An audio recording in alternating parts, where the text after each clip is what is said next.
Selamat sore Bapak Ibu, sahabat yang baik. Channel saya menyapa Anda pada sore hari ini. Informasi terbaru yang boleh kami sampaikan kepada seluruh Bapak Ibu, di mana kabar tentang nasib tenaga honorer pada saat ini. Kemenpan RB akhirnya mengungkap di mana penentu pengangkatan P3K pada tahun 2024 ini.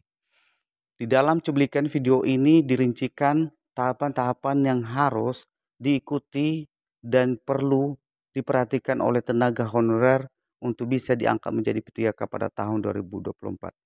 Mari Bapak Ibu kita coba lihat pemaparan dari Kemenpan RB dalam cuplikan video berikut ini. Tekan like, subscribe, dan tekan loncengnya untuk mendapatkan notifikasi video selanjutnya. Terima kasih. Kabar terbaru di mana nasib tenaga honorer. Kemenpan RB akhirnya ungkap penentu pengangkatan P3K pada tahun ini. Di dalam cuplikan video ini merincikan tahapan-tahapan pengangkatan tenaga honorer 2024. Penentu tenaga honorer menjadi P3K akhirnya diungkap oleh Menteri Pendayagunaan Aparatur Negara dan Reformasi Birokrasi atau Kemenpan RB.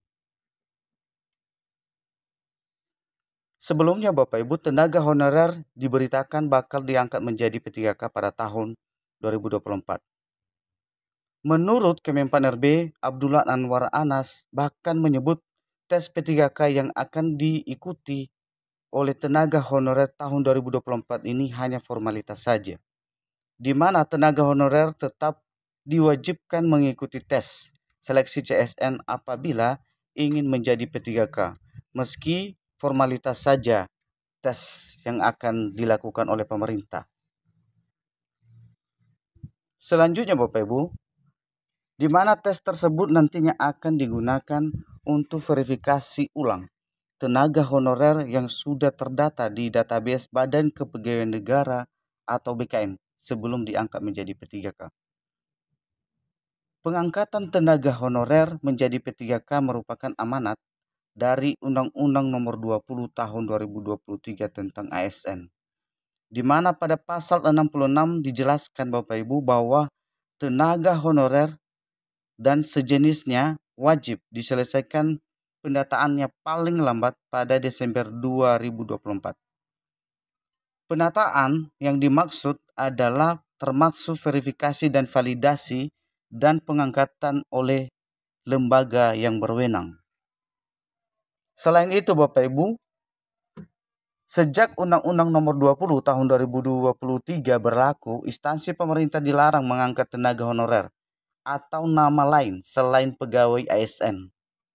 Pemerintah saat ini memang belum menentukan mekanisme yang akan digunakan untuk pengangkatan tenaga honorer menjadi P3K. Akan tetapi Bapak Ibu, Menpan RB sudah memberikan bocoran kriteria penentu pengangkatan P3K yang harus dimiliki oleh tenaga honorer saat ini, di mana kriteria tersebut diungkap oleh Menteri Anas ketika rapat bersama Badan Kepegawaian Negara membahas proses pengadaan P3K 2024 dan plafon digital manajemen ASN di Jakarta pada Jumat 17 Mei 2024 kemarin.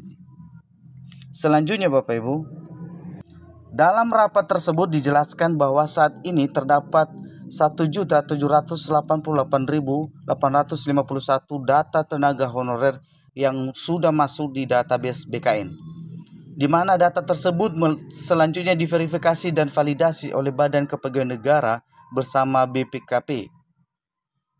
Pelaksanaan verval dilakukan menggunakan aplikasi verifikasi tenaga honorer melalui halaman https://datarnonasn.bkn.go.id. Badan Kepegawaian Negara berperan sebagai penanggung jawab verval data tenaga honorer berdasarkan kelompok kerja atau POKJA kriteria 2 hingga 6. Selanjutnya Bapak Ibu, ada pun kriteria data POKJA yang menjadi wewenang Badan Kepegawaian Negara, di mana surat keputusan pengangkatan dan masa kerja, kedua usia, ketiga jabatan Yang keempat, tingkat pendidikan. Yang kelima, surat pernyataan tanggung jawab mutlak atau SPTJM.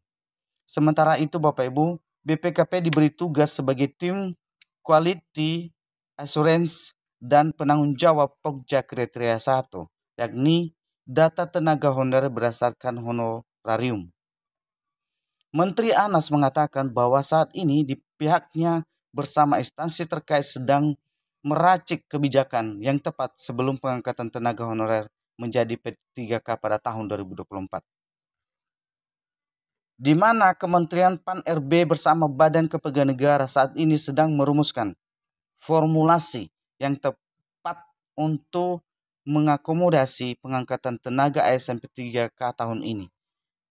Itulah kata Menteri Anas pada cuplikan kebijakan kemarin. Rencananya Bapak Ibu, kebijakan pengangkatan P3K yang ditetapkan Kemenpan RB dan Badan Kepegawaian Negara akan disesuaikan dengan hasil verbal data 6 kriteria Pokja. Dengan demikian, pemerintah dapat menentukan kriteria tenaga honorer yang diangkat sebagai P3K penuh waktu dan P3K paruh waktu. Tentunya Bapak Ibu, formulasi tersebut berdasarkan verbal 6 kriteria dari Badan Kepegawaian Negara, termasuk nantinya P3K penuh waktu maupun paruh waktu, ujar Menteri Anas. Berdasarkan laporan terakhir dari Kemenpan RB, di mana hasil verbal tenaga honorer per 17 Mei 2024 pukul 00 WIB, yaitu kriteria 2 mencapai 89,87%. Kriteria 3 sudah mencapai 100%. Kriteria 4 mencapai 63,33%. Dan kriteria 5 sudah mencapai 100%. Dan kriteria 6 Bapak Ibu mencapai 99,52%. Demikian informasi yang boleh kami sampaikan pada kesempatan kali ini. Inilah informasi langsung dari Kemenpan RB Bapak Ibu. Semoga informasi ini kepada seluruh tenaga honorer merasa tenang, di mana kriteria yang sasaran dari Kemenpan RB untuk diangkat menjadi P3K pada tahun ini berdasarkan dari 6 Pokja yang telah ditentukan oleh pemerintah saat ini. Demikian saja informasi yang boleh kami sampaikan Bapak Ibu. Kami ucapkan terima kasih.